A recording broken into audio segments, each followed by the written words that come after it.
Assalamualaikum warahmatullahi wabarakatuh. Apa kabar anak-anak STN 5 Murabida? Semoga kita semua dalam keadaan sehat walafiat ya. Baiklah, pada kesempatan kali ini kita akan belajar tema 2 pembelajaran 1 ya. Subtema 1 yaitu rukun dalam perbedaan. Oke, pada pembelajaran 1 kali ini ya, ada 3 muatan ya, muatan IPA, bahasa Indonesia, dan muatan IPS. Dalam muatan IPA kita akan belajar tentang menganalisis cara makhluk hidup menyesuaikan diri dengan lingkungannya. Kemudian bahasa Indonesianya menggali informasi penting dari buku sejarah menggunakan aspek apa, di mana, kapan, siapa, mengapa, dan bagaimana.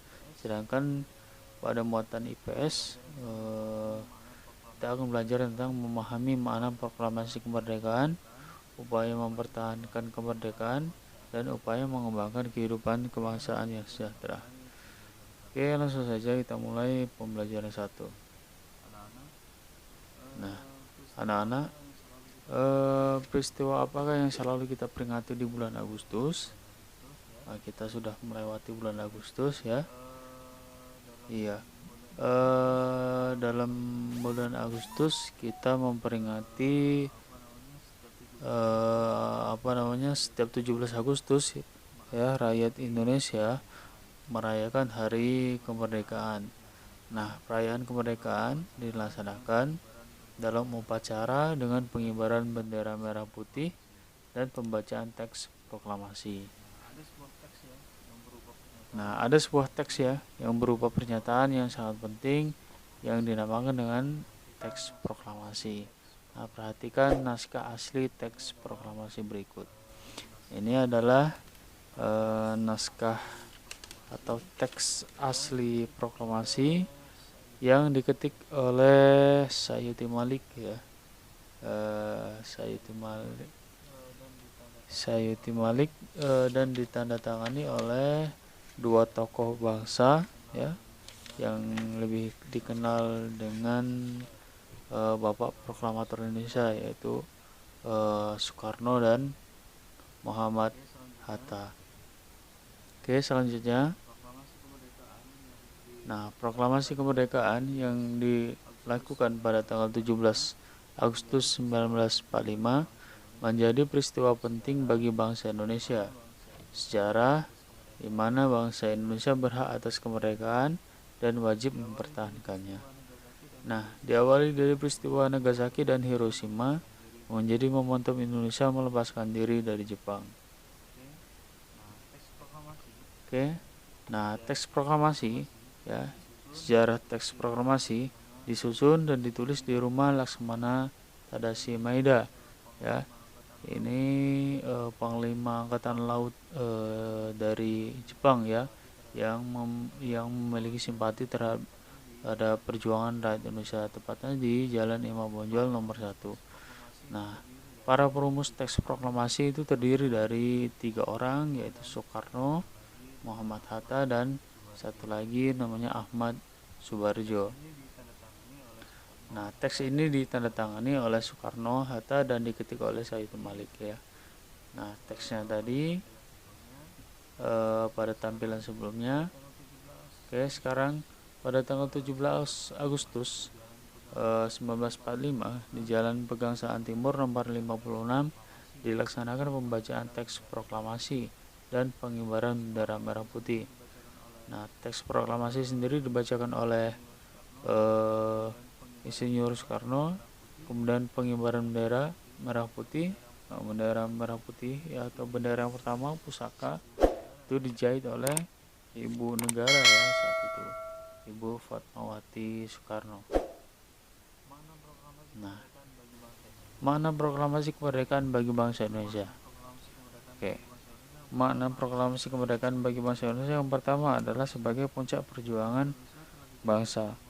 Nah, bangsa Indonesia telah dijajah selama bertahun-tahun oleh negara-negara Eropa sampai Jepang.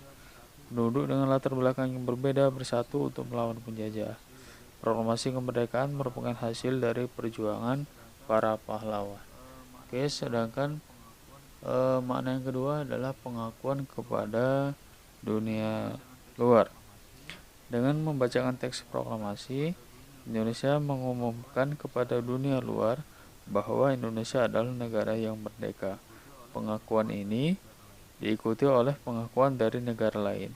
Ya, ada namanya pengakuan de facto dan ada pengakuan de jure ya. Kemudian yang ketiga, maknanya adalah menaikkan martabat bangsa. Nah, pembacaan teks proklamasi memberikan pesan kepada negara lain bahwa Indonesia adalah negara yang bebas dari penjajahan, negara yang memiliki martabat, dan negara yang mandiri ya. Sedangkan yang keempat, perjuangan sebagai negara baru. Nah, Indonesia adalah negara yang dibangun oleh rakyat untuk rakyat. Negara Indonesia adalah negara mandiri yang tidak tergantung kepada negara lain. Sedangkan yang terakhir, maknanya adalah tonggak sejarah negara Indonesia. Nah, pembacaan teks proklamasi merupakan awal dari masa kemerdekaan Indonesia yang terbebas dari belenggu penjajahan. Nah, itu dia 5 makna proklamasi kemerdekaan bagi bangsa Indonesia. Nah, perjuangan bangsa Indonesia ya, para pahlawan yang tidak henti memperjuangkan kemerdekaan sebagai upaya untuk memperoleh kemerdekaan ya, untuk mempertahankan kemerdekaan.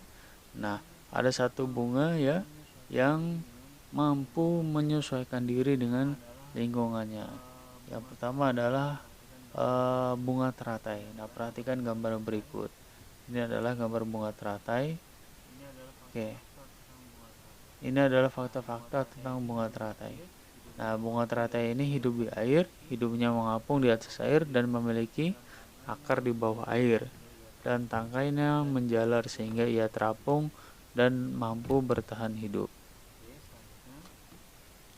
Oke, selanjutnya.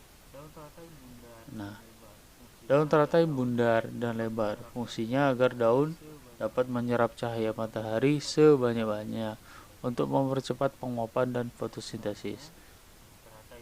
Selanjutnya, nah, teratai ini memiliki batang yang berongga ya, atau ya yang berongga atau memiliki lubang-lubang ya. Nah, rongga ini berfungsi untuk membawa oksigen ke batang dan akar. Nah, itulah tadi pembahasan tentang sejarah proklamasi kemerdekaan beserta tumbuhan yang mampu menyesuaikan diri dengan lingkungan. Yang di sini diambil contoh adalah bunga teratai. Mengapa bunga teratai mampu hidup di air? Ya, karena dia memiliki daun lebar, kemudian tangkai yang menjalar di atas air sehingga ia terapung, dan batang yang berongga untuk mengangkut udara ya. Mungkin seperti itu dulu penjelasan kali ini, pembelajaran 1 tema 2 ya, rukun dalam perbedaan. Semoga bermanfaat dan bisa dipahami. Terus belajar dan semangat meskipun belajar daring. Bapak akhiri, wassalamualaikum warahmatullahi wabarakatuh.